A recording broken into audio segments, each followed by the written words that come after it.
Functions. अब हम particularly आज की टॉपिक पे बात करते हैं और हमारा टॉपिक है पर्सपेक्टिव ऑफ असेसमेंट, जिसको हम लोग टाइप्स ऑफ असेसमेंट भी कहते हैं। टाइप्स ऑफ असेसमेंट में सबसे पहला जो टाइप्स है वो है आपका प्लेसमेंट असेसमेंट।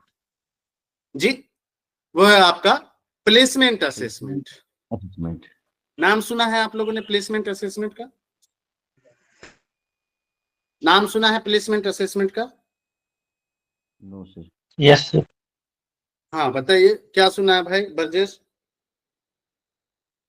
क्या सुना है प्लेसमेंट असेसमेंट के बारे में? ये प्लेसमेंट असेसमेंट जनरली कोई भी स्टूडेंट जब हायर एजुकेशन में कॉलेज में जाता है तो वहाँ से कोई कंपनी या कोई बड़े इंस्टीट्यूशन उसको हायर करके ले जाती है, तो ऐसे असेसमेंट को प्लेसमेंट असेसमेंट के नाम से जानते हैं। अच्छा, और बताओ भाई। प्लेसमेंट जी। असेसमेंट सर वो है कि अगर किसी बच्चे का असेसमेंट करना हो और स्थान परिवर्तन करके अगर उसका निरंतर ये इस मूल्यांकन की प्रक्रिया को अगर किया जाता है तो वही प्लेसमेंट असेसमेंट होता है सर। अच्छा, हाँ भाई। प्लेसमेंट असेसमेंट जो है जस्ट जी। बिफोर यानी टीचिंग करने से पहले हम ये करते हैं। टीचर जो है वो प्रीवियस नॉलेज को जानना चाहता है बच्चों का, और मतलब कोई भी कोर्स करने से पहले या करने से पहले ये जानते हैं कि उसके रिलेटेड स्किल इसके अंदर है कि नहीं, एटीट्यूड है कि नहीं, एप्टीट्यूड है कि नहीं। बेसिकली हम इस चीज़ों को जांचते हैं। जैसे एंट्रेंस एग्जाम वगैरह जो होता है इसी के अंदर आता है। अच्छा, ठीक है भाई। और कोई?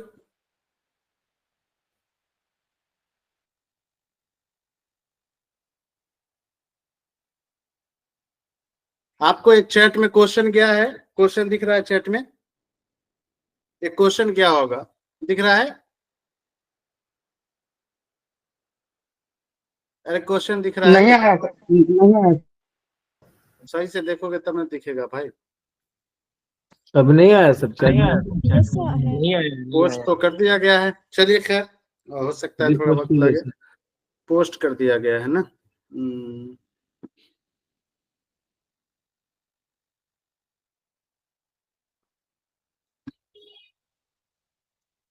सर वो दिख रहा है sir, give some examples of placement assessment, ये सवाल है ना सर? हाँ जी, बिल्कुल असेसमेंट। जी। नहीं दिख रहा है। पता नहीं कहाँ पे दिख रहा था, मशवरा बताइए। कल जहाँ पे पोल में हम लोग जहाँ पे गए थे ना सर, वहीं पे यहाँ पे भी लगा है। करेंगे तो वो सारा चीज जो आता है तो वो एक्टिविटी में जाएंगे, तो आप जो पोल भी शेयर करते हैं ना सर वहीं पे दिखता है, और ये क्वेश्चन भी वहीं। Good good good good.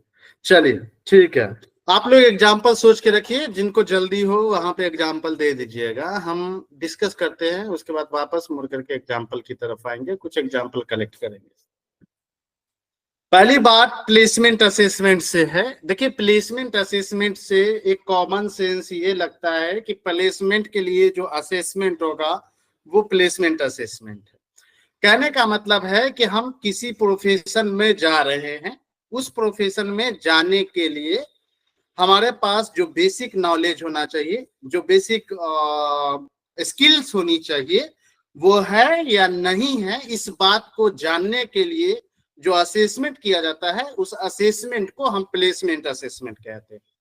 किसी भी तरीके का इंट्रांस टेस्ट ले लीजिए, किसी भी तरीके का इंट्रांस टेस्ट, सब ये चीज देखना चाहता है। फॉर एग्जांपल, आपने बीएड के लिए इंट्रांस टेस्ट दिया है, वो ये देखा गया है उसमें कि आप में टीचिंग एप्टीट्यूड होनी चाहिए। जब आप टीचिंग प्रोफेशन में जा रहे हैं, आप में है या नहीं है, इस चीज को देखने के लिए प्लेसमेंट असेसमेंट किया गया। बेसिकली किसी जॉब में जाना चाहते हैं, जॉब में जाने के लिए जो नॉलेज, जो स्किल, जो एप्टीट्यूड होनी चाहिए वो आपके पास है या नहीं है, उसके लिए जो इंट्रांस होता है, उसके लिए जो कंपटीशन एग्जाम होता है, वो प्लेसमेंट असेसमेंट। किसी भी तरीके की जॉब के लिए जो असेसमेंट होता है वो प्लेसमेंट असेसमेंट। लेकिन ये तो जो शाब्दिक अर्थ है, जो एक्चुअली लिटरल मीनिंग है, वो है लेकिन एक टीचर क्लासरूम में पढ़ाने से पहले पहले तक, दैट मीन्स कंटेंट की डिलीवरी से पहले पहले तक, अर्थात प्रीवियस नॉलेज को चेक करना भी प्लेसमेंट असेसमेंट। क्योंकि प्रीवियस नॉलेज इस बात के लिए चेक किया जाता है कि आपको पर्टिकुलर टॉपिक को पढ़ने के लिए जो बेसिक नॉलेज होनी चाहिए वो आपके पास है या नहीं। अगर है तो फिर वहां से शुरू होते हैं, नहीं है तो फिर बेसिक से पहले शुरू होते हैं, फिर वहां पे आते हैं। इज इट राइट और नॉट? इज इट राइट और not? Yes sir. So basically, placement assessment is not only assessing the knowledge and competencies and skill of an individual or a student before entry to any profession, but also it is conducted in the teaching learning process during the testing or inserting of previous knowledge of the audience actually. So placement assessment सिर्फ ये नहीं है कि कोई entrance, कोई job के लिए अगर हमारे पास असेसमेंट हो रहा है तो सिर्फ इस मकसद से प्लेसमेंट असेसमेंट नहीं होता है। प्रीवियस नॉलेज को टेस्ट करने के लिए मैं इस बात पे जोर डाल रहा हूं क्योंकि आप कंफ्यूज करेंगे। प्रीवियस ईयर ऑलरेडी कंफ्यूज कर चुका है। जब पढ़ाने लगेंगे और उस दौरान फिर असेसमेंट होगा, फिर वो बदल जाएगा। लेकिन पढ़ाने से पहले पहले तक का जो कोई भी टेस्ट है वो एक्चुअली में क्या है हमारा, वो क्या है हमारा प्लेसमेंट असेसमेंट है बेसिकली। एक क्लास से दूसरी क्लास में जाने के लिए जो आपका असेसमेंट है वो भी क्या है जी? प्लेसमेंट असेसमेंट है, वो भी प्लेसमेंट असेसमेंट। एक सेमेस्टर से दूसरे सेमेस्टर में जाने के लिए जो असेसमेंट है वो भी प्लेसमेंट असेसमेंट है। तो किसी प्रोफेशन में, चाहे मेडिकल प्रोफेशन में, टीचिंग प्रोफेशन में, इंजीनियरिंग प्रोफेशन में, किसी प्रोफेशन में आप जाना चाहते हैं उसके लिए किसी भी तरीके की एंट्रेंस होती है, वो basically types of placement assessment है। जैसे IIT, JEE, ट्रिपल क्या कहते हैं आपका एनसेट एग्जामिनेशन, उसी तरीके से नीट वगैरह वगैरह सबके सब प्लेसमेंट असेसमेंट है कि जिस पर्टिकुलर प्रोफेशन में जाना चाहते हैं उसके लिए आपके पास नॉलेज, स्किल और एटीट्यूड है या नहीं है, इस चीज को देखा जाता है उसमें। लेकिन उसके साथ साथ मैंने बताया कि क्लासरूम में जाने से पहले पहले, यानी कि क्लासरूम में इंटरेक्शन शुरू करने से पहले पहले, बातचीत शुरू करने से पहले पहले जो टेस्ट किया जाता है वो भी टेस्ट किसके अंदर आता है? वो भी टेस्ट प्लेसमेंट असेसमेंट। सो प्लेसमेंट असेसमेंट का पार्टिकुलर पर्पस ये है कि एंट्री बिहेवियर को चेक करना है, एंट्री बिहेवियर को चेक करना है ना, एंट्री बिहेवियर को चेक करना है एक्चुअली में। The keyword which is used for placement assessment is the assessment of the entry behaviour. किसी भी प्रोफेशन में जाने के लिए जो एंट्री लेवल पे जो नॉलेज, स्किल और एप्टीट्यूड होनी चाहिए, कॉम्पिटेंसीज होनी चाहिए, उसको जब हम असेस करते हैं, चेक करते हैं, तो वो बेसिकली प्लेसमेंट असेसमेंट कहलाता है। It determines the knowledge and skill the student possess. ये बात साबित करता है, ये बात निर्धारित करता है, बताता है कि इंडिविजुअल या स्टूडेंट जो है वो कितना नॉलेज या स्किल रखे हुआ, which are necessary at the beginning of instruction in a given subject area। किसी भी सब्जेक्ट को पढ़ाने से पहले या किसी भी सब्जेक्ट में पढ़ाने के लिए, किसी भी सब्जेक्ट को पढ़ने के लिए जो नॉलेज, स्किल और एप्टीट्यूड की जरूरत है वो एक्चुअली उसमें है या नहीं है, इस बात को जांचने के लिए जो हम असेसमेंट यूज करते हैं, उस असेसमेंट को हम लोग प्लेसमेंट असेसमेंट कहते हैं basically. Evaluation of entry behaviour is done just before teaching start, just before teaching start. As a teacher should know the previous knowledge of his student। हम पढ़ाने से पहले बच्चों की प्रीवियस नॉलेज को जानने की कोशिश करते हैं। ये भी आपका क्या है, ये भी एक तरीके का क्या है, प्लेसमेंट असेसमेंट है actually. So to organise teaching learning activities according to the previous knowledge of learner. आप टेस्टिंग ही इसलिए करते हैं क्योंकि आप जहां तक बच्चा जानता है वहां से आप शुरुआत करेंगे, अदरवाइज आप अपने हिसाब से शुरुआत करेंगे तो एक लर्निंग गैप हो जाएगा। तो इसलिए आप पता लगाते हैं कि बच्चा कहाँ तक जानता है, जहां तक जानता है फिर हम वहीं से शुरू करेंगे एक्चुअली में, नहीं तब बेटर लर्निंग हो पाएगी बेसिकली। सो एक्चुअली में जो प्रीवियस नॉलेज असर्ट करने के लिए या प्रीवियस नॉलेज टेस्ट करने के लिए जो दिया जाता है वो भी प्लेसमेंट असेसमेंट है। बाकी तो बात क्लियर है कि एंट्री बिहेवियर और क्या कहते हैं कि चेक करने के लिए किया जाता है किसी जॉब में, किसी प्रोफेशन में। एंट्री के लिए जो असेसमेंट किया जाता है वो बेसिकली हमारा प्लेसमेंट असेसमेंट है ना, वो हमारा प्लेसमेंट असेसमेंट।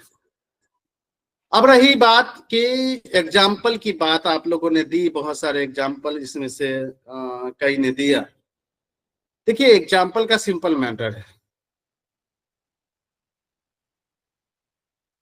जैसे वाइवा है, इंटरव्यू है, वो मे बी के एक क्लास से दूसरे क्लास में तरपने के लिए हो सकता है, मे बी किसी कोर्स में कंपलसरी वो कंपोनेंट्स हो सकता है। तो वो पर्पस पर डिफाइन करेगा कि पर्पस क्या है बेसिकली। लेकिन इंट्रांस टेस्ट जितने भी हैं, कि जितने भी इंट्रांस टेस्ट है और जितने भी कॉम्पिटिटिव एग्जामिनेशन है वो सब के सब प्लेसमेंट असेसमेंट के अंतर्गत आता है। Are you agree with me और नॉट जी? Yes sir. चलिए ठीक है। तो प्लेसमेंट असेसमेंट की बात को लॉक करते हैं। नेक्स्ट जो बात है वो है हमारा जी, नेक्स्ट जो बात है वो है हमारा फॉर्मेटिव एवैल्यूएशन और assessment for learning. Formative evaluation और असेसमेंट फॉर लर्निंग, मेरे ख्याल से आप लोग बहुत अच्छा जानते हैं फॉर्मेटिव एवैल्यूएशन को। आई होप बीएड से ही आप लोगों ने पढ़ा है, तो मुझे लगता है कि मुझसे बेहतर जानते हैं।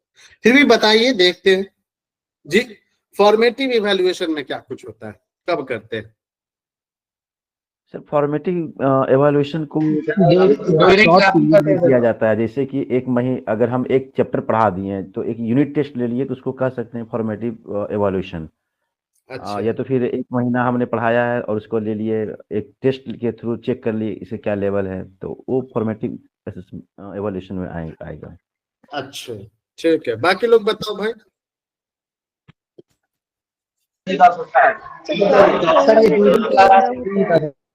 रुको भाई, ये बहुत आवाज है तुम्हारे बैकग्राउंड में भाई, तो सिर्फ घर घर पूरा मचा देते हो। एमन बताओ, एमन बुशरा। सर क्लास के दौरान बच्चों का इवैल्यूएशन जो होता है तो वो आएगा फॉर्मेटिव असेसमेंट में या इवैल्यूएशन में। अच्छा, सप्ताह हफ्ता वाला बात नहीं बोलिएगा आप लोग जी। कोई बताइए एक सप्ताह में किया जा रहा है, 2 दिन में किया जा रहा है, वो वाला बात कोई नहीं बता रहे जी। एक यूनिट की समाप्ति के उपरांत जो मूल्यांकन किया जाता है तो वो फॉर्मेटिव असेसमेंट कहलाता है सर। अच्छा जी, और किन्हीं के पास सर सबमिटिव हो रहा है ना सर, जब यूनिट पर लेंगे तो मंथली भी हो सकता है, वीकली भी हो सकता है, दोनों प्रकार से हो सकता है। अच्छा ठीक है। टीचिंग क्या बोल रहे हो भाई? लर्निंग प्रोसेस के हेलो हाँ जी जी, आप जो अभी टेस्ट हम लोगों का लेते हैं ऐप पर, अच्छा। वो भी फॉर्मेटिव इवैल्यूएशन असेसमेंट है। अच्छा, फॉर्मेटिव इवैल्यूएशन, ठीक बात है। हाँ भाई अनुला साहब जी। और टीचिंग लर्निंग प्रोसेस के दौरान जो असेसमेंट होता है वो फॉर्मेट असेसमेंट के अंदर आता है। अच्छा ठीक है भाई। चाहे और वो feedback he at a time, चाहे वो feedback he at a time हम क्यों ना दे रहे हैं। अच्छा ठीक है भाई। और कोई जी? बच्चों को अच्छे तरीका से मार्गदर्शन करने के लिए एक प्रकार का कहेंगे तो उपचारात्मक ये असेसमेंट होता है। अच्छा सर ये टेस्ट लेने के उपरांत ये मालूम भी चल जाता है कि बच्चा में कुछ त्रुटि है तो उसको सुधारा भी जा सकता है सर। अच्छे, ठीक बात है, बहुत अच्छे। और कोई? डायग्नोस्टिक प्रोसेस सर, ये असेसमेंट ये कक्षा शिक्षण के दौरान भी होता है और ये दोनों ही प्रकार के फॉर्मेटिव एवं समेटिव दोनों ही स्थितियों में ये डायग्नोस्टिक हो सकता है। लेकिन ये सिर्फ स्ट्रक्चरल जो ये संरचनात्मक है उसमें नहीं होता है, सभी में होता है सर। अच्छे,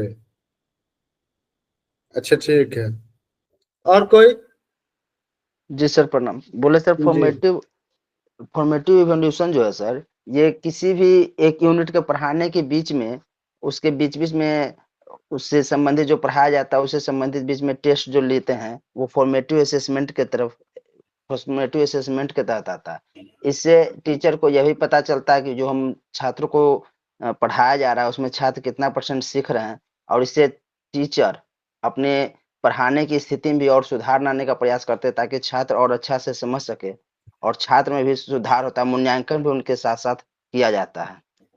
एक तरह से ये रचनात्मक का भी कार्य करता है सर।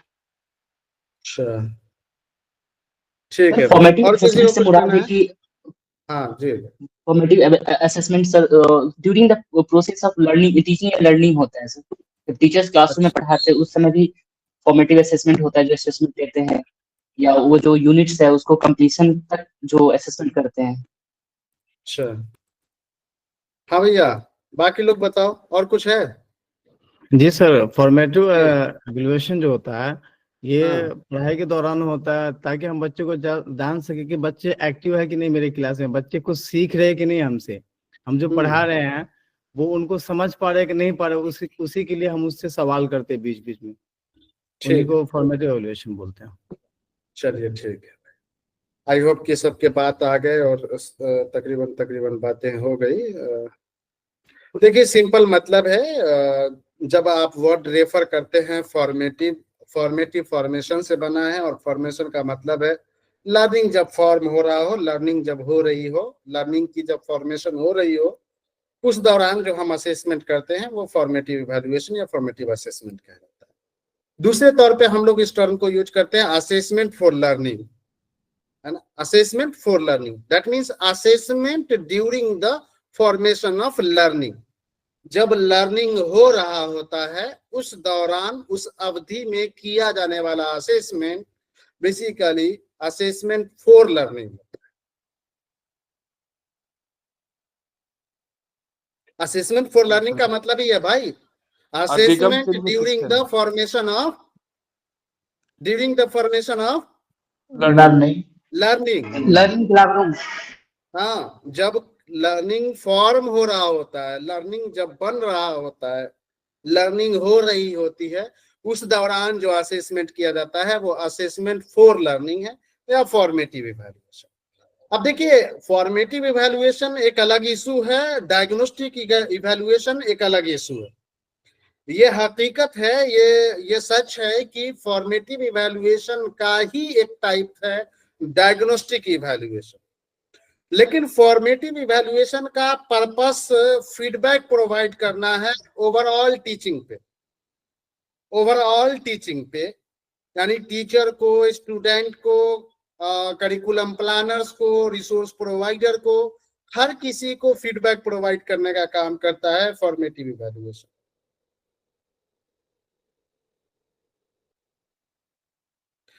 डेट की, अवधि की, समय सीमा की कोई चर्चा करना निर्बल समझ को दर्शाता है। समेटिव इवैल्यूएशन एक दिन में भी हो सकता है, फॉर्मेटिव इवैल्यूएशन घंटे में हो सकता है, 15 मिनट में हो सकता है, 2 मिनट में हो सकता है, 5 मिनट में हो सकता है। इसी तरीके से सेम इशू समेटिव इवैल्यूएशन का है। समेटिव इवैल्यूएशन भी घंटे में हो सकता है, 15 मिनट में हो सकता है, 20 मिनट में हो सकता है।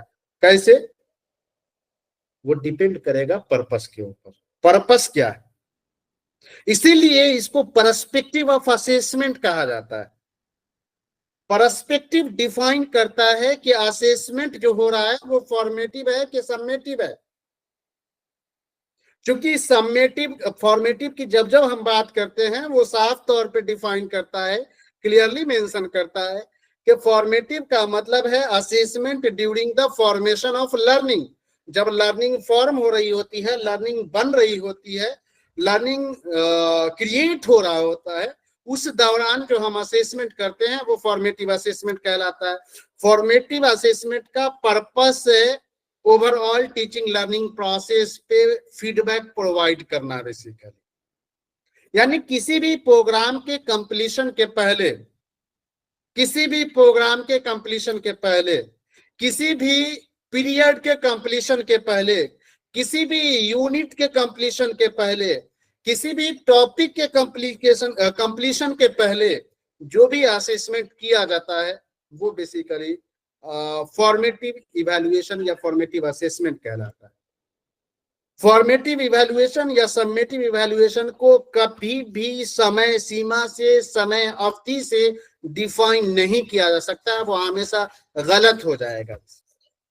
सो फॉर्मेटिव इवैल्यूएशन, जैसा कि हमने कहा कि टीचर को, स्टूडेंट को, करिकुलम प्लानर को, रिसोर्स प्रोवाइडर को, सबको फीडबैक देता है, सबको फीडबैक प्रोवाइड करता है।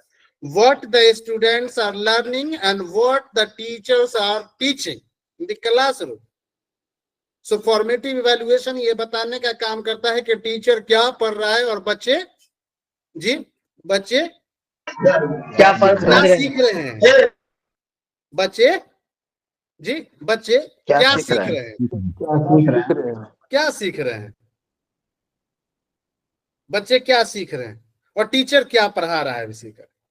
तो क्या सीख रहा है और क्या पढ़ा रहा है, दोनों स्थिति में फीडबैक मिलेगा, दोनों को फीडबैक मिलेगा। बच्चे को क्या सीख रहे हो तुम, टीचर्स को क्या पढ़ा रहे हो तुम, दोनों को फीडबैक मिला। तो फॉर्मेटिव इवैल्यूएशन इस पर्पस से किया जाता है, इस मकसद से किया जाता है कि लर्निंग को प्रमोट किया जा सके, लर्निंग को इनहांस किया जा सके, लर्निंग आउटकम को इनहांस किया जा सके बेसिकली। साथ ही साथ फॉर्मेटिव इवैल्यूएशन टीचिंग लर्निंग को इफेक्टिव बनाने के लिए किया जाता है, क्योंकि फॉर्मेटिव इवैल्यूएशन फीडबैक देता है और फीडबैक से हम इंप्रूव करने की कोशिश करते हैं बेसिकली। इज इट राइट और not? Yes sir. Yes sir. So basically किसी भी तरीके की यूनिट इन टेस्ट, किसी भी तरीके का क्या कहते हैं चंक्स टेस्ट, किसी भी तरीके का टॉपिक कॉन्सेप्ट, किसी भी तरीके की monthly test, quarterly test, 6 monthly test, 2 महीना का टेस्ट, 1 महीना का टेस्ट, 5 साल का टेस्ट, सब फॉर्मेटिव इवैल्यूएशन। पर्पस ये है कि फॉर्मेटिव इवैल्यूएशन हमेशा लर्निंग को प्रमोट करने की बात करेगा, लर्नर्स को सर्टिफाई करने की बात नहीं करेगा। अब चाहे वो जे दिन किया जाए, जितने अवधि के बाद किया जाए। बात समझ रहे कि नहीं? Yes sir. Yes sir. तो बेसिकली वो समय अवधि से जुड़ा हुआ नहीं है, इस बात से जुड़ा हुआ है कि लर्निंग को प्रमोट करना है। कुछ स्ट्रेटजी जैसे हम लोग इस्तेमाल करते हैं फॉर्मेटिव इवैल्यूएशन में या असेसमेंट फॉर लर्निंग में, जैसे क्लासरूम क्यूज है, ओरल क्वेश्चन है, कुछ एग्जाम्पल हम बच्चों से ले लेते हैं, नहीं कंपैरिजन करवा लेते हैं, डिबेट करवा लेते हैं क्लासरूम में, डिस्कशन करवा लेते हैं, प्रेजेंटेशन करवा लेते हैं, पैनल डिस्कशंस करवा लेते हैं क्लासरूम में जी, प्रोजेक्ट दे देते हैं, असाइनमेंट दे देते हैं। ये सब के सब क्या है जी, ये सब के सब क्या है? फॉर्मेटिव असेसमेंट, फॉर्मेटिव इवैल्यूएशन है, सब के सब फॉर्मेटिव इवैल्यूएशन है, फॉर्मेटिव असेसमेंट है। अब इसके अंदर रही बात डायग्नोस्टिक इवैल्यूएशन का, जैसा कि हमने कहा कि डायग्नोस्टिक इवैल्यूएशन फॉर्मेटिव इवैल्यूएशन का ही पार्ट है। निगमनात्मक मूल्यांकन या आकलन जो है वो रचनात्मक आकलन का ही एक प्रकार है, जिसका पर्पस सिर्फ और सिर्फ लर्निंग डिफिकल्टी को आइडेंटिफाई करना। फॉर्मेटिव इवैल्यूएशन का पर्पस ओवरऑल टीचिंग लर्निंग पर फीडबैक प्रोवाइड करना है, जहां teacher, student, curriculum planner, resource provider, school management हर कोई है। लेकिन diagnostic evaluation is particularly referenced with identifying the learning gap or learning complexity actually. Is it okay or not? Is it okay or not, bhai? Yes sir. So basically diagnostic evaluation जो है, diagnostic evaluation जो है वो particularly इस बात से related है कि लर्निंग डिफिकल्टी है, लर्निंग गैप है, लर्निंग कॉम्प्लेक्सिटी है, तो उसको आइडेंटिफाई किया जाए, उसकी पहचान की जाए basically. While the formative evaluation determines the extent to which a student accomplishes the learning target, the diagnostic evaluation goes a step further and tries to provide an explanation for the possible cause for problem in learning, gap in learning, complexity in learning actually. Thus, diagnostic tests are comprehensive and detailed. So diagnostic test का main जो purpose है वो ये है कि learning difficulty अगर किसी तरीके की हो रही है, किसी तरीके का लर्निंग गैप है, तो उसको आइडेंटिफाई किया जाए. इज इट ओके और नॉट? Yes sir. यस. वही फॉर्मेटिव इवैल्यूएशन का क्या पर्पस था? फॉर्मेटिव इवैल्यूएशन का क्या पर्पस था? फीडबैक प्रोवाइड करना, लर्निंग को प्रमोट करना, उस दौरान जो लर्निंग आउटकम है उसको जानना और उसको आगे के लिए फीडबैक देना. हाँ, सो बेसिकली फॉर्मेटिव इवैल्यूएशन का purpose overall teaching learning process पर फीडबैक प्रोवाइड करना है, जबकि डायग्नोस्टिक इवैल्यूएशन का ओवरऑल पर्पस लर्निंग डिफिकल्टी को आइडेंटिफाई करना है, लर्निंग गैप को आइडेंटिफाई करना है. This is the basic difference between formative evaluation and diagnostic evaluation. अब बात करते हैं हम लोग जी, अब के चर्चा करते हैं हम लोग. किसकी चर्चा करें? Summative evaluation. समेटिव इवैल्यूएशन जैसा ये कह रहा है असेसमेंट ऑफ लर्निंग या एक्सटर्नल इवैल्यूएशन भी आप इसको कह सकते हैं. भाई समेटिव इवैल्यूएशन है अपने आप में टर्म जिस तरीके का अपीयर कर रहा है एग्जैक्टली वही मीनिंग है. कह रहा है समेटिव इवैल्यूएशन अर्थात लर्निंग जब सबमिट हो जाए तब जो असेसमेंट किया जाता है वो समेटिव इवैल्यूएशन. दूसरा टर्म और भी बेहतरीन तरीके से क्लियर करता है, कहता है असेसमेंट ऑफ लर्निंग. लर्निंग जब ऑफ हो जाए और उसका जब असेसमेंट किया जाता है तो उसको हम लोग समेटिव असेसमेंट कहते हैं या असेसमेंट ऑफ लर्निंग कहते हैं. लर्निंग ऑफ हो गया है भाई, लर्निंग सबमिट हो गई है, अब असेसमेंट किया जाता है तो समेटिव असेसमेंट या असेसमेंट ऑफ लर्निंग कहलाता है. पर्पस क्या है असेसमेंट ऑफ लर्निंग का? लर्निंग जब ऑफ हो गया, लर्निंग जब सबमिट हो गई तो फिर काहे का इवैल्यूएशन? तो समेटिव इवैल्यूएशन का पर्पस है to certify the learners, to giving him or her grade, number, CGPA, percentage etc. Summative evaluation का पर्पस लर्नर्स को ग्रेड देना है, लर्नर्स को परसेंटेज देना है, लर्नर्स को क्या कहते हैं कि अंक प्रदान करना है, सर्टिफिकेट देना है.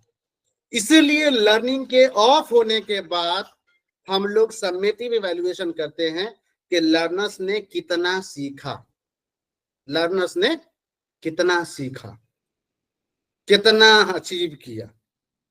उसको सर्टिफाई करने के लिए, उसको ग्रेड देने के लिए, उसको अंक देने के लिए, उसको नंबर असाइन करने के लिए हम कौन सा असेसमेंट करते हैं? कौन सा असेसमेंट करते हैं? समेटिव असेसमेंट करते हैं. अब ये बात मत बोलिएगा कि 6 महीना पर किया जाएगा, 4 महीना पर किया जाएगा, 5 महीने पर किया जाएगा या साल में किया जाने वाला असेसमेंट समेटिव असेसमेंट. कई कोर्सेज 6 महीना के हैं, 1 महीने का है, 2 महीने का है, 10 दिन का है, 5 दिन के कई कोर्सेज हैं. कई कोर्सेज तो 1-1 दिन का है. आप 1 दिन में करिए और उसमें असेसमेंट किया और उसके बाद आपको सर्टिफाई कर दिया. तो उसको फॉर्मेटिव में रखें कि समेटिव में रखें? समेटिव में रखेंगे. समेटिव में सर. इसलिए कि पर्पस आपको देखना है, आपको ये नहीं देखना है कि कितने दिन में किया जा रहा है, कितने अवधि में किया जा रहा है, कब किया जा रहा है. आपको पर्पस देखना है कि असेसमेंट का पर्पस क्या है. यदि असेसमेंट का पर्पस प्रमोशन ऑफ लर्निंग है, इनहांसिंग लर्निंग आउटकम है, and during the teaching learning activities किया गया है, अर्थात जब लर्निंग फॉर्म हो रहा होता है, लर्निंग जब बन रही होती है उस दौरान अगर किया गया है तो डेफिनेटली फॉर्मेटिव इवैल्यूएशन है। लेकिन लर्निंग सबमिट हो गई है, लर्निंग ऑफ हो गया है और अब उसको सर्टिफाई करने के लिए, ग्रेड देने के लिए, मार्क्स देने के लिए या परसेंटेज देने के लिए अगर असेसमेंट किए जाते हैं तो उसको हम लोग समेटिव इवैल्यूएशन या समेटिव इवैल्यूएशन कहते हैं, बेसिकली समेटिव इवैल्यूएशन कहते हैं। तो आप पर्पस देखना, फिर तय करना कि कौन समेटिव है कौन फॉर्मेटिव है, अवधि से कोई लेना देना नहीं है बेसिकली। एक और टर्म अपीयर होता है, वो है आपका असेसमेंट एज लर्निंग। नाम सुना है असेसमेंट एज लर्निंग का? जी यस सर, यस सर। बताइए assessment as learning. Assessment as learning sir, learner खुद का असेसमेंट करता है। लर्नर खुद का असेसमेंट करता है, ठीक है। हाँ भाई, बाकी लोग बताओ। इसमें शिक्षक और लर्नर दोनों ही अपना अपना मूल्यांकन करते हैं। अच्छे, ठीक है।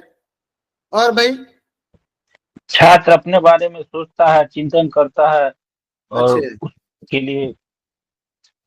लिए स्ट्रेटजी बनाता है। अपना हदफ या गोल को पूरा करने के लिए क्रिटिकल थिंकिंग का इस्तेमाल करते हुए जो अपना असेसमेंट करता है। अच्छे, कैसे और क्यों अपना गोल हदफ पूरा करे, कैसे करे, सेल्फ असेसमेंट कहते हैं sir, assessment as learning. Sir topic से क्लियर है सेल्फ डायरेक्टेड लर्निंग भी इसको कह सकते हैं। हाँ भाई, साजिया मुसर, सेल्फ डायरेक्टेड लर्निंग भी इसको हम कह सकते हैं। अच्छा, हाँ भाई राजीव। सर इसमें छात्र समस्या का समाधान खुद करना चाहता है सर। टॉपिक से ही क्लियर हो रहा है कि लर्नर जो है वो खुद करेगा असेसमेंट। लेकिन यहाँ पे क्या है कि हम जब पढ़ाने जा रहे हैं क्लास में तो पहले ये अपने आप को असेस कर लेते हैं कि यस हम इस कंटेंट को वहाँ पे किस तरह से डिलीवर करना है। ठीक। और करते समय वो भी ध्यान में रखेगा क्या हमने जो प्रिपरेशन किया क्या एकदम A to Z गया है ना वहाँ पे, वरना मतलब इसी तरह का जो है सो। ठीक है भाई, आप लोग इसी तरीके से इवैल्यूएट करिए। देखिए असेसमेंट एज लर्निंग है, मतलब सेल्फ असेसमेंट तो है, लेकिन असेसमेंट लर्निंग होना चाहिए। असेसमेंट करना कमाल नहीं, असेसमेंट एज लर्निंग की सबसे बड़ी कैरेक्टरिस्टिक्स ये है कि असेसमेंट और लर्निंग एक दूसरे का पर्यायवाची हो जाता है, एक दूसरे के हम माने हो जाते हैं, एक दूसरे के समानार्थक हो जाते हैं, एक दूसरे के साइनोनिमस हो जाते हैं। अर्थात असेसमेंट का मतलब लर्निंग होता है और लर्निंग का मतलब असेसमेंट होता है। भाई बात को समझ रहे हो कि नहीं समझ रहे हो? Yes sir, yes sir. So basically assessment as learning में सेल्फ असेसमेंट तो है, आप अपने से आपका आकलन कर रहे हैं, खुद का आकलन कर रहे हैं, लेकिन उस आकलन से लर्निंग होनी चाहिए।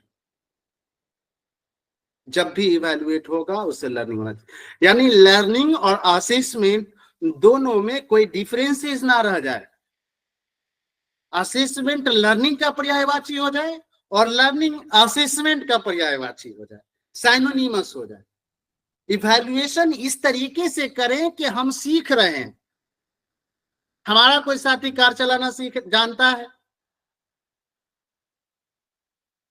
हमसे अच्छा चलाता है, हमसे अच्छा ड्राइव करता है, हमें इवैल्यूएट करना चाहिए कि भाई हमको अच्छा नहीं चलाने आता है और अच्छा नहीं चलाने आता है, ये हमने इवैल्यूएट कर लिया, सेल्फ इवैल्यूएट कर लिया, दैट्स ऑल। ये असेसमेंट एज लर्निंग नहीं है। असेसमेंट एज लर्निंग तब होगा कि हम भी उसके जैसा चलाना सीखें, उसके जैसे चलाने की कोशिश करें, उसके जैसे ड्राइव करना सीखें, तब वो असेसमेंट एज लर्निंग होगा। सो असेसमेंट एक अलग बात है, लर्निंग एक अलग बात है, लेकिन असेसमेंट एज लर्निंग में लर्निंग का वही मतलब है जो असेसमेंट का है, और असेसमेंट का वही मतलब है जो लर्निंग का। सेल्फ असेसमेंट हुआ लेकिन लर्निंग नहीं हुई तो वो असेसमेंट एज लर्निंग नहीं। नाम ही है, आकलन इस तरीके से हो जैसे सीख रहे हैं, आकलन इस तरीके से हो जैसे सीख रहे हैं, सीख रहे हैं। आकलन इस तरीके से हो जैसे हम सीख रहे हैं, मतलब आकलन और अधिगम में कोई बेसिक डिफरेंसेस नहीं रहेगा, कोई आधारभूत अंतर नहीं रहेगा। असेसमेंट और आकलन, असेसमेंट और लर्निंग दोनों एक दूसरे के साइनोनिमस हो जाएंगे, एक दूसरे के हम मानी हो जाएंगे, एक दूसरे के समानार्थक हो जाएंगे। ऐसी स्थिति को हम लोग असेसमेंट एज लर्निंग कहते हैं। और assessment as learning higher education में पॉसिबल है, स्कूल एजुकेशन में ये पॉसिबल नहीं। असेसमेंट एज लर्निंग में कोई एक्सटर्नल एजेंसी, कोई बाहरी पर्सन शामिल नहीं होता। असेसमेंट एज लर्निंग इंडिविजुअल को खुद करना होता है, जैसा कि आप लोगों ने कहा कि सेल्फ असेसमेंट करना है, कोई भी एक्सटर्नल एजेंसी नहीं। यही वजह है कि फॉर्मेटिव, समेटिव और प्लेसमेंट असेसमेंट के लिए एजेंसी होती है, लेकिन सेल्फ असेसमेंट एज लर्निंग के लिए कोई एजेंसी जी, कोई एजेंसी नहीं होती है, कोई भी नहीं होता। सो असेसमेंट एज लर्निंग हमारा खुद का मैटर है एक्चुअली में। So assessment as learning actively involve a student in the learning process. It teaches critical thinking skills, problem solving and encourage a student to set achievable goal for themselves and objectively measure their progress। अब self assessment करना है तो self assessment के लिए आपको teaching learning की process में actively involve रहेंगे आप, जाहिर है क्रिटिकल थिंकिंग डेवलप करेंगे, प्रॉब्लम सॉल्विंग अप्रोच डेवलप करेंगे, तभी आप अपने आप का इवैल्यूएशन कर पाएंगे, अपने आप का मॉनिटरिंग कर पाएंगे। जब अपने आप का मॉनिटरिंग हो पाएगा, अपने आप का इवैल्यूएशन हो पाएगा, तो आप लर्निंग कर पाएंगे। अर्थात लर्निंग के लिए ही असेसमेंट किया गया, अर्थात लर्निंग को हम असेसमेंट कह दें और असेसमेंट को लर्निंग कह दें तो कोई फर्क नहीं रह जाता। So assessment as learning occurs where a student reflect on and monitor their progress.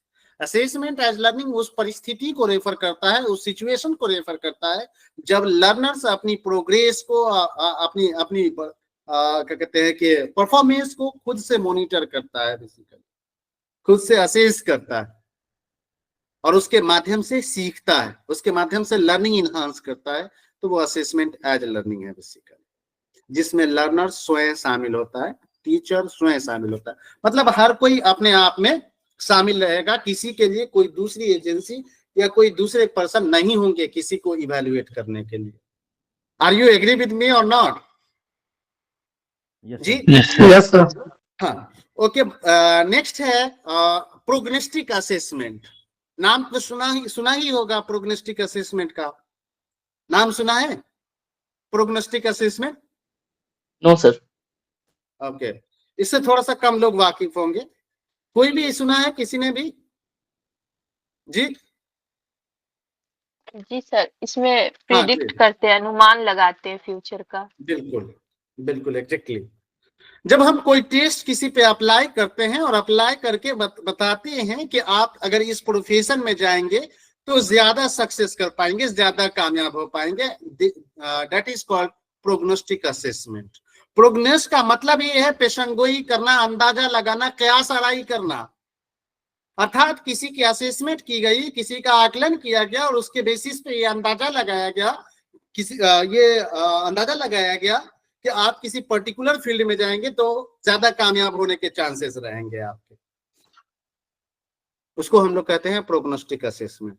जैसे आप काउंसलिंग सेंटर में, गाइडेंस सेंटर में जाते हैं तो गाइडेंस सेंटर वाला, काउंसलिंग सेंटर वाला आप पे टूल अप्लाई करता है, टेस्ट अप्लाई करता है, फिर उससे आपका रिफ्लेक्शन झलकता है कि आप इंजीनियरिंग की तरफ आपका ज्यादा एटीट्यूड है, टीचिंग प्रोफेशन की तरफ है, मेडिकल प्रोफेशन की तरफ है। जिस तरफ आपका एप्टीट्यूड झलकता है वो स्कोरिंग करने के बाद आपको बता देते हैं कि आप अगर मेडिकल साइंसेस की तरफ जाएं या फिर नाचने की तरफ जाएं, गाने की तरफ जाएं, एक्टिंग की तरफ जाएं, पढ़ाने की तरफ जाएं या इंजीनियरिंग की तरफ जाएं तो आप ज्यादा कामयाब होंगे। तो जब इस बार असेसमेंट किया जाए और उससे उसकी फ्यूचर को प्रिडिक्ट किया जाए, उसके फ्यूचर को अंदाजा लगाया जाए कि वो किस एरिया में जाएगा तो ज्यादा कामयाब होगा, इसको हम लोग कहते हैं प्रोग्नोस्टिक, जी प्रोग्नोस्टिक असेसमेंट। दैट मीन्स पेशन गोई वाला आकलन एक्चुअली में।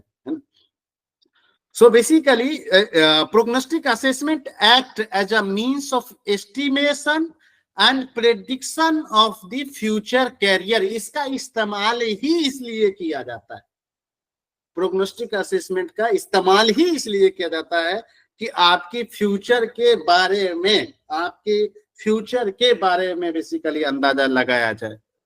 और वो फ्यूचर के बारे में वो वाला बात नहीं कि तुम्हारे आगे का होएगा, तुम्हारे पीछे का हुआ है, जी वो वाला फ्यूचर नहीं।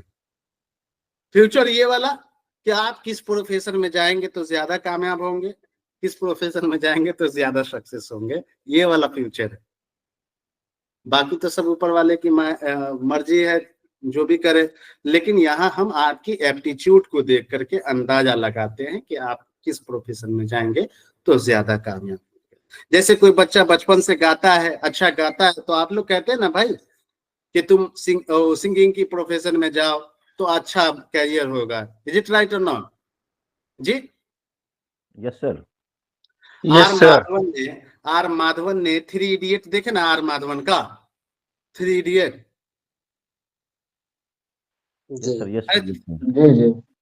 अब 3 इडियट में आर माधवन जो फरहान है, वो फरहान जबरदस्ती का इंजीनियर बन रहा है, जबकि उसकी एबिलिटी क्या है? उसकी एबिलिटी क्या है? फोटोग्राफर की। अब देखिए बाद में जो रणछोड़ दास चाचर है, उन्होंने उसकी फोटोग्राफ सबमिट भी की और क्या कहते हैं कि सिलेक्शन भी हुआ, जो भी हुआ। लेकिन फरहान ने अपने फादर को समझाते समय क्या कुछ कहा, उसको गौर से सुनना चाहिए। फादर को कहा कि इंजीनियरिंग मुझे समझ में नहीं आती और बन भी गया अब्बा तो बड़ा खराब इंजीनियर बनूंगा। एक तो खलीस रहेगी, जॉब सेटिस्फेक्शन नहीं रहेगा, और अगर बन भी गया तो खराब इंजीनियर भी। इसका मतलब ये हुआ कि उसके लिए जो एंट्रेंस टेस्ट ऑर्गेनाइज किए थे उसमें प्रोग्नोस्टिक असेसमेंट नहीं हुआ था। अगर प्रोग्नोस्टिक असेसमेंट होता तो पता चलता कि ये भाई इंजीनियरिंग के लायक नहीं बल्कि ये किसी और प्रोफेशन के लायक है कि नहीं जी? तो प्रोग्नोस्टिक असेसमेंट बताएगा आपके फ्यूचर करियर के बारे में कि फ्यूचर का आपका प्रोफेशन क्या होगा, किस एरिया में जाएंगे तो ज्यादा कामयाब होंगे। आइए एट अ ग्लांस में समराइज करते हैं हम। देखिए आफ्टर इंस्ट्रक्शन, जब इंस्ट्रक्शन कंप्लीट हो गया, लर्निंग कंप्लीट हो गया, तब कौन सा असेसमेंट किया गया? कौन सा असेसमेंट किया गया? समेटिव असेसमेंट किया गया। जिसका पर्पस क्या था? जिसका पर्पस क्या था? सर्टिफाई करना लर्नर को, to certify the learner. During instruction 2 तरीके के किए गए, एक डायग्नोस्टिक, दूसरा फॉर्मेटिव इवैल्यूएशन। जहां पे डायग्नोस्टिक का पर्पस क्या था? डायग्नोस्टिक का पर्पस क्या था? जो लर्निंग गैप है, जो लर्निंग जो प्रॉब्लम्स है, डिफिकल्टीज है, उसको आइडेंटिफाई करना। हाँ। और फॉर्मेटिव इवैल्यूएशन का क्या पर्पस था? फॉर्मेटिव इवैल्यूएशन का क्या पर्पस था? Feedback on the teaching learning process. Feedback provide करना लर्निंग टीचिंग के दौरान सर। बिल्कुल, टीचिंग लर्निंग की प्रोसेस के दौरान टीचिंग लर्निंग की प्रोसेस पे फीडबैक प्रोवाइड करना। दैट मींस स्टूडेंट और टीचर्स दोनों को फीडबैक प्रोवाइड करना। बेसिकली बिफोर इंस्ट्रक्शन हम लोगों ने असेसमेंट किया था, वो क्या था आपका? वो क्या था? Placement assessment. प्लेसमेंट असेसमेंट, जिसका पर्पस क्या था? जिसका पर्पस क्या था? दोनों बिहेवियर, जिसका बिहेवियर। और ड्यूरिंग इंस्ट्रक्शन हमने किया, वो है हमारा assessment as assessment as learning. यहाँ पे असेसमेंट और लर्निंग दोनों एक दूसरे के क्या हो गए? दोनों एक दूसरे के क्या हो गए? दोनों एक दूसरे के क्या हो गए? पर्यायवाची। हाँ, समानार्थक हो गए। हम सिनोनिम्स दोनों है। हाँ, कोई सवाल है इस पे तो पूछिए। कोई सवाल है आज के डिस्कशन पे?